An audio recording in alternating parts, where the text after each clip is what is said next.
So how was your guys' trip to New Mexico? It was fun. We had fun, but there was one incident where it was kind of scary. What happened? So Nathan wanted to show us his fishing spots that he used to go to with his dad.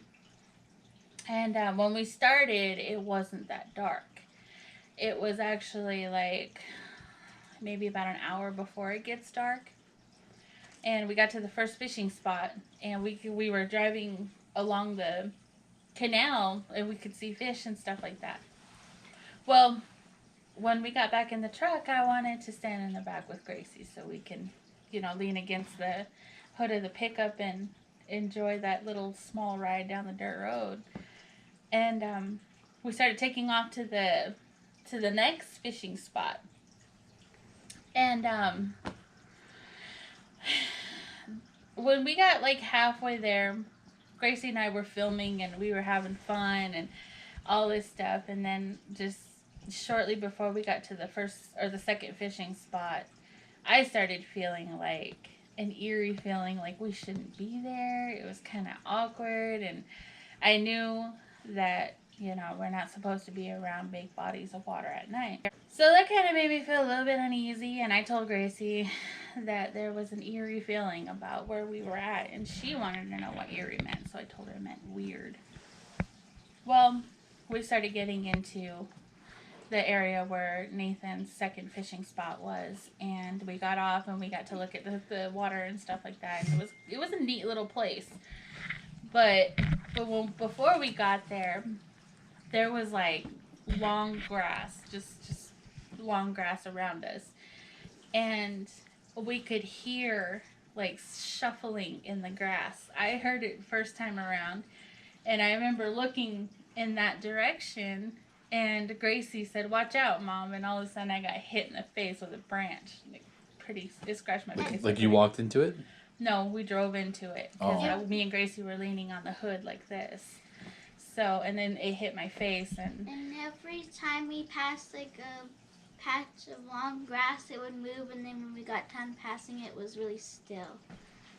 And Gracie said that I couldn't hear the whistling, but she said that she could hear whistling. And it was just kind of getting creepy. And after we got to the second fishing spot, me and Gracie decided that we were going to get in the truck. And Gracie got in the truck, rolled her windows up, and I rolled mine down because the air was nice and cool, really nice and cool. So we started driving down this really rough road, and it felt safer because we were in the truck. But you could still feel that eerie feeling because at that point the sun had gone down just a little bit more. And we finally got up to the road towards the Rio Grande, and there was people off to the side, and I recorded that on the video. There were people off the side like packed his shit up, like, let's get the fuck out of here, it's getting dark. Yeah. So we're like, okay, fine, whatever, and we kept driving on because Nathan wanted to show me where the Rio Grande meets the river water, and there's like this really cool area where it kind of mixes together, so we wanted to see that. And when we got there, though, it was creepy because it was dark and the trees were making it even more dim where we were at, and it was like something was watching, like something was there, and it was making us feel uncomfortable. And there was actually a thing I found out later from Nathan's mom that Nathan neglected to tell us about. And what they do in their traditions is they have these village cleansings where they take all these evil things out of their village and then all this stuff, and they do prayers and stuff. And whenever somebody has a funeral, they do some other prayer. I don't really know much about it. Well, all that evil stuff that they have, they told us that they take it over to that area and they just pretty much dump all that stuff right there to have it taken away. Well, that's what Nathan neglected to tell us, because I guess that area is really known to have stuff like that there. And for us to be there in the middle of that time, it was like we were asking for trouble, pretty much. And I think that's what it was, because when we were leaving, I was trying to take pictures, and Nathan drove by this weird looking bag. It was a bag, and it had makeup and an inhaler, and it had a big bottle of perfume, and it was just like mixed pieces. Like it wasn't an actual set of makeup. There was no eyeshadow. There was no like eyelash curlers or anything like that. It was mostly lip glosses, perfumes, and the inhaler. So basically all the stuff that goes on your mouth and stuff like that. And then there was this big blue purse that was laying right next to it. And when I lifted it up, there were like spider webs and dirt and stuff inside of it. So obviously it had either been there a long time or it must have gotten dropped or something like that. Well, I touched the bag because I wanted to see if there was anything else inside of it. And there was nothing. There was nothing there. And Nathan was like, "We'll just leave it alone. Don't bother with it. We'll just leave it right here and just we'll go." And I personally didn't think anything skinwalker about it. What I thought was that maybe it belonged to somebody that had been missing for a while, or maybe it was a lead on a case that recently had happened. And so I was telling Nathan, maybe we should tell the cops about it. And he's like, "No, don't." He's like, "Just leave it alone. Let's just go." So I took the higher road and said, "Okay, fine, we'll leave it alone." And we started taking off. Well, I saw the sunset, and despite of everything, I had to get a picture of it because it was really pretty. And when I got off of the truck, Gracie was like, "Mom, let's go. Come on, I'm really scared. Let's go. Let's get out of here." And I was like, "Wait, let me take a picture." And while I was getting ready to take a picture, I seriously heard a whistle behind me, and it really freaked me out. Like, I remember just standing there like this, taking a picture, and then I heard it right behind me, and I'm like, "Okay, no, that I know what I heard." So I was like, "Let's get the fuck out of here." And we did. And when we were going down the road, there was actually a ranger coming up to us and asked us if we had been in the back and stuff like that. And we said, yeah, we were back there and everything. And we told him about the purse and the bag. And he told us that someone had actually told him that was the second tip he got with us telling him. That was the second time someone told him about that purse. And that was when Nathan was like, "I don't know. I don't think it's anything, but, you know, it's not a full set of makeup. You know, it could have been something." Mm-hmm. And he thinks that it might have been a skinwalker doing his thing, and we must have scared it off when we drove up. That's what he thinks might have happened. And that was probably what was whistling at me when I was taking that picture.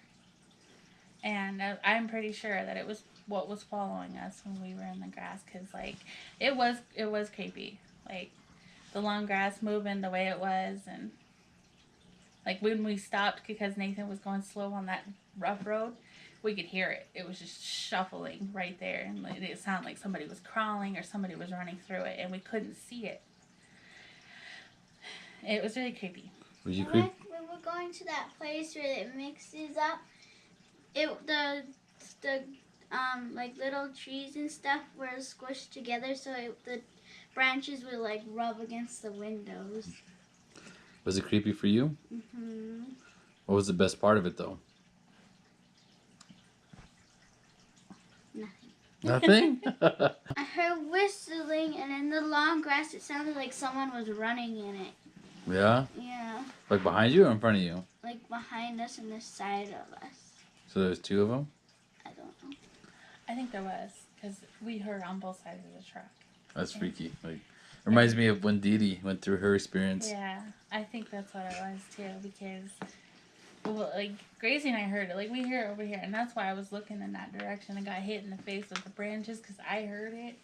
And then after the branches happened, Gracie, we could hear it on the other side of Gracie. Like I even seen the brushes or the grass moving, and at first I thought maybe it was a dog, you know, because we had just come off a field.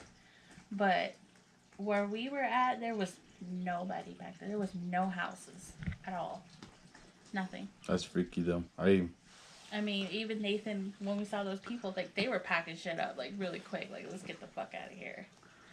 That's crazy though, but I don't know. Maybe it was something. It's skeptical, but you know, I think it was something because, you know, why else would everybody know that was the area that they take bad stuff? And You think you caught anything on camera? I don't know. I'm too scared to check it out. She I mean, said, I looked at it and I put it frame by frame, but I didn't see anything. But it doesn't mean I didn't catch anything. I mean, maybe I can't see it. she said she took a video, but when she checked, it wasn't there. I wonder if you can hear the whistling or anything. That'd be. I don't know. That'd There be was cool. one part where I did record us driving through it, so we could probably possibly hear whistling. I wish I was recording the sunset when I heard the whistle behind me, because I wish I could show you, but it's dark now and we can't whistle at night. So, I don't know. It was really creepy. Though. You want to go there again, Gracie? Well, we did take a picture where she was taking a picture of the sunsets, told me to move. I took a funny picture. I'll have Well. to show you that one. I mean, the first time I experienced a skinwalker while I was with Gracie is I had just put her to sleep. And we just moved back to the Hogan after living with Mom for a while. And I wanted to stay at the Hogan, so we packed up Gracie's things and we went in there. First night there, somebody was throwing rocks at the Hogan. And it sounded really creepy because they only kept hitting the door. That's freaky. And it was scary because it was just me and Gracie was just a baby. She was probably only about 9-10 months old. And they just kept, like, every now and then I'll be laying there, and at first I thought it was maybe just a house creaking, but then all of a sudden I heard it again, and then I heard it again, and then I heard it again. And we didn't have no dogs. The only dog that we had was Aspen, but Aspen was barking from the neighbor's house because he was tied up. And it was really scary. And I didn't have the nerve to look outside. Wow. That's freaky. Like Gracie didn't hear any of this. She was out.